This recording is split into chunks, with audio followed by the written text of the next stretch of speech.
ne bi Aminata Touré di commencé introduction bi daf ne tey coalition bi benn tour kese moo fi jib mooy Diomaye. Cela veut dire quoi? Que ni aujourd'hui Ousmane ne signifie absolument rien ci li Diomaye doon. ku tëdd ku ne wet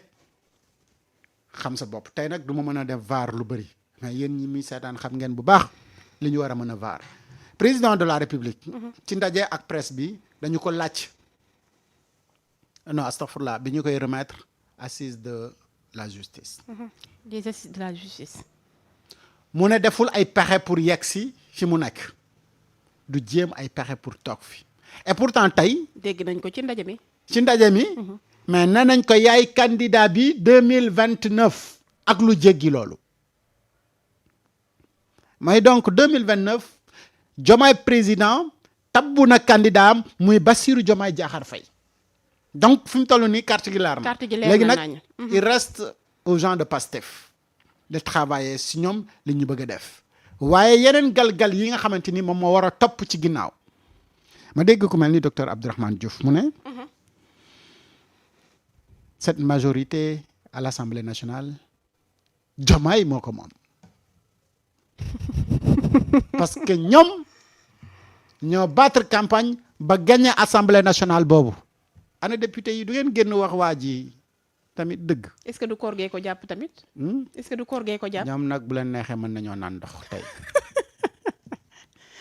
est-ce que du koor gee ko jàpp. non tey moom mën nañoo naan ndox. ba muy dem ba xam ne ni assemblée nationale la majorité écrasante bu fa nekk ni Diomaye ko moom. non ñoom mën nañoo te mu leer ci askanu Sénégal ci kanamu Sénégal gi yépp li fa ne moom Sonko la.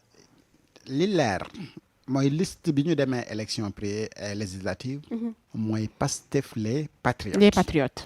les députés à l'Assemblée nationale les 130 députés appartiennent à ce parti-là qui est Pastef les patriotes. léegi nag ku jaaxaan di saw balaa kenn di tooy wallaay da ngaa lóor. yaay njëkk a lóor. bu fekkee ni sax di nga tooyal keneen. ñii nag boo koy misaal ci nii rek nga koy gis ne honnêtement ñii dañu nekk di nax seen bopp mais nax seen bopp ba kañ ba fan ak lan la ñu namm ak fan la ñu nar a yóbbu Sénégal à partir de ces discours yi nga xamante ni dégg nga ko tey da ngay delluwaat ci wax yi nga xamante ni Ousmane Sonko mu ngi la ko doon wax yëpp mooy que ni yii yëpp xew tey Ousmane daf la ko junjoon. mais ana kan la ñuy tabb.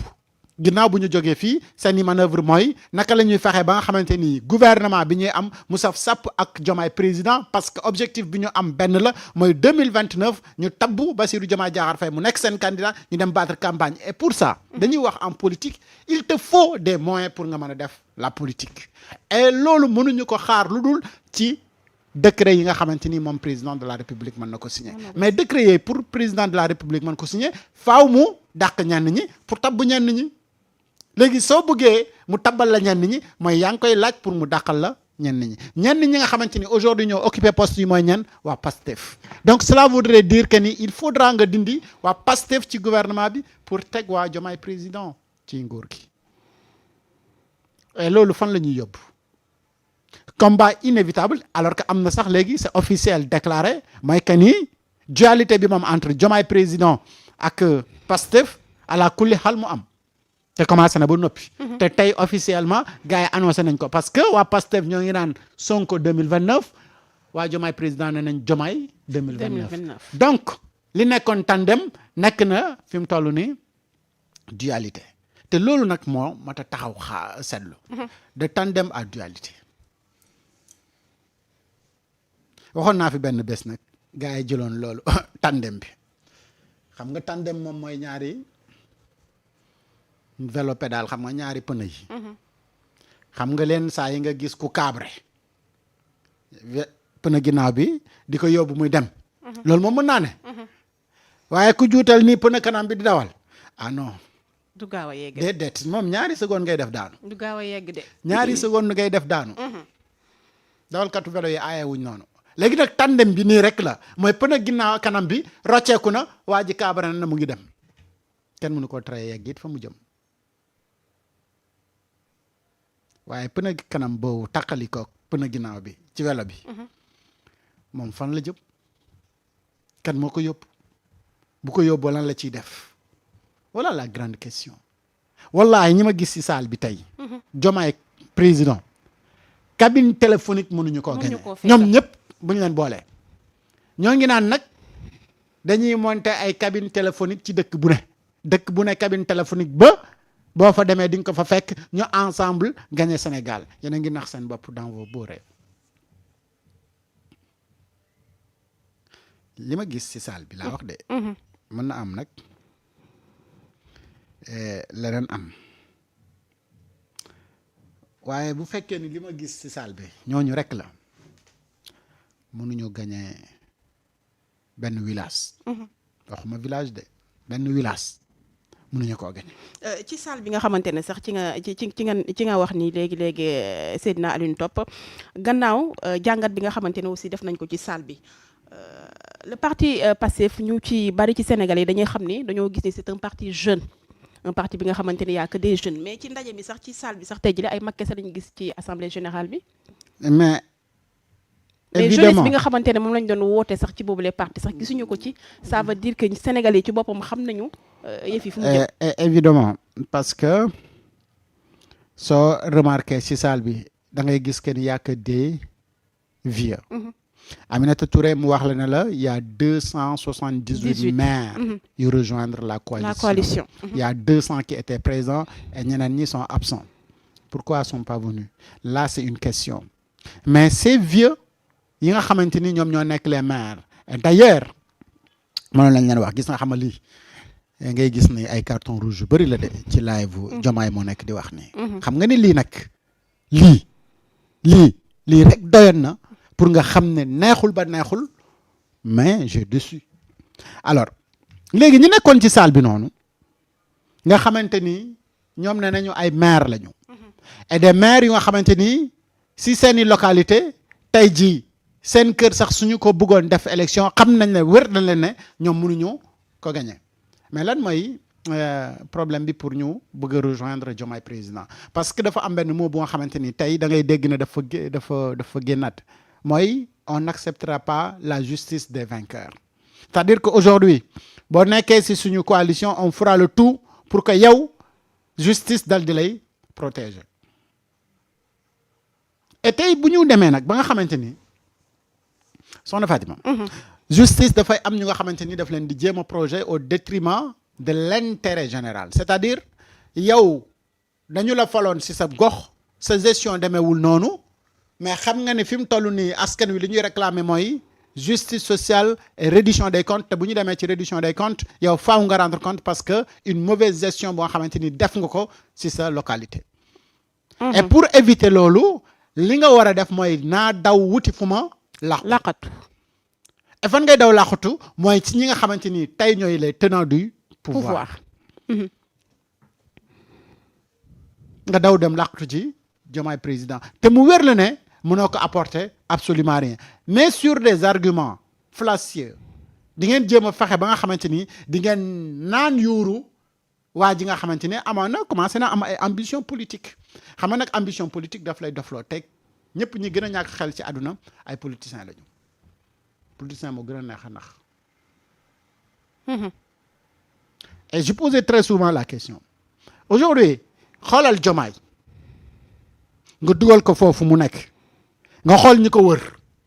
nga jéem a xool yan lien ñoo ko war a boole ak ñooñu tu ne trouveras jamais la réponse parce que amul benn lien bu nga xamante ni moom moo war a boole Diomaye ak ñi fa nekk ce n'est ni Abdourahmane Diouf ce n'est ni Serigne Gueye Diop ce n'est ni Aminata Touré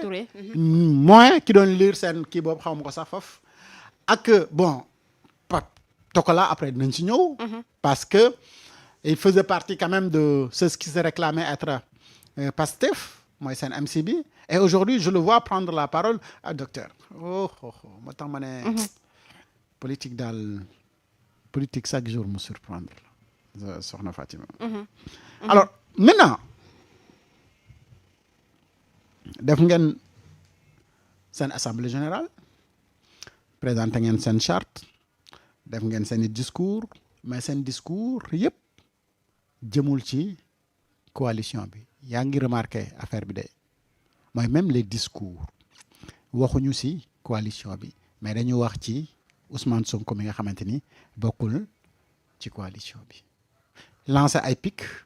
ñenn ñi joxe ay réponses ñenn ñi di sànni ay trac. te du loolu moo leen andi woon. C'était pas l'objectif. L'objectif c'était de faire une assemblée générale. Travaux de l'Assemblée générale. Oui. Les travaux. Mais léegi de travaux à lancer des pics à un leader politique mais gis nga ni mu wute. Et pourquoi ñoom léegi ñu nekk au pouvoir yor coalition bi nga xamante ni président de la République moom fa la nekk mais au lieu ñu nekk ci offensif mais ñu nekk ci défensif.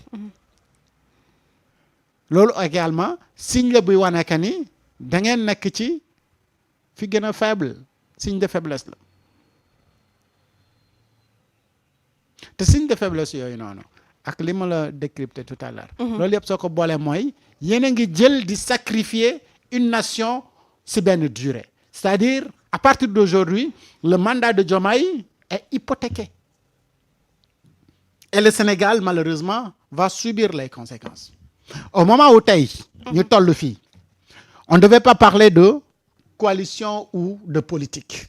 parce que situation mondiale bi ñu toll mooy que ni y a une guerre qui s'est déclarée entre Israël Iran ak les États-Unis mooy am ay impact économique yoo nga xamante ni day impacter tout le monde et Sénégal également daf leen di impacter président boobu waroon a tal leneen pour anticiper ci naka lay def ba éventuellement mu éviter conséquences ci Sénégal war a subir par rapport ak li nga xamante ni moom mooy guerre boobu. Mais président boobu moom la ñu gis mu ñëw teew ci ndaje coalition Diomaye président. coalition boo xamante ni mais ñi tax nga falu mais bokkuñu ci coalition boobu noonu. Quelle déception. Fatima. Une grande déception. C'est-à-dire sénégalais même ñi nga xamante ni ils sont pas de Pastef. Ils sont apolitiques sax. Ils sont apolitiques wala ñeneen ñi bu ñu gisee ndaje mi tey dañ lay wax ne la surprise bi ñu am tey en politique mosuñu ko am te seen rencontre bi tey bokk na ci rencontre yi nga xamante ni day gën a renforcer Pastef en termes de militants. Dina bëri à partir d'aujourd'hui ñu nga xamante ni mosuñu xalaat peut-être def politique. Dinañu jël seen décision bopp pour dem defi politique et vont rejoindre Pastef. Mais ci loolu ngay wax sax Seydina Alioune ndaje mi rek wane na ko parce que gis nga ko avec l'absence de beaucoup de leaders politiques yi nga xamante ne teewuñ ci ndaje bi maanaam li ngay wax sànq ku ci nekk jël nga sa position certes gis nañu tey Abdourahmane Diouf ak ki nga xamante ne mooy Serigne Gueye Diop mais ñu bari ci kàngam politique yi gisoo leen ci li nga xamante ne mooy assemblée générale bi. En réalité soo bëggee dégg-dëgg. ñi teew tey foofu. Serigne Gueye Diop Abdourahmane Diouf Déthié kenn xamu ko woon Aminata Touré ñoom ñëpp kenn du ci membre fondateur u Diomaye président mooy les derniers arrivés les alliés ñu mujjee ñëw ci alliés yi c'est-à-dire ils sont les derniers venus ñoom ñoo mujjee alors coalition bu nga xamante ni ñi nga xam ne ñoo ko sos teg ay règlam teg léppam mais ñooñu gisuñu leen de même que maître Abdoulaye Tine ñooñu gisuñu leen mais ñi nga xamante ni ñoom la ñu gis mooy ñi mujjee ñëw ak ñi nga xamante ni kenn xamul ci ban organisation politique la ñu bokk. te loolu wala wolof Njaay di wax ku fàttali la fol li la fol li day yomb da lay bett. Et cette surprise là moom moo jaaxal ñëpp mais non. Beaucoup de gens yi nga xam ne dañu mel ni peut-être man am une déception ci li xew. dañuy wax mais pourquoi tout ça pourquoi Diomaye dugg ci lii qu'est-ce qui se passe est-ce que réellement mbir mi lii neen la rek xam booy dem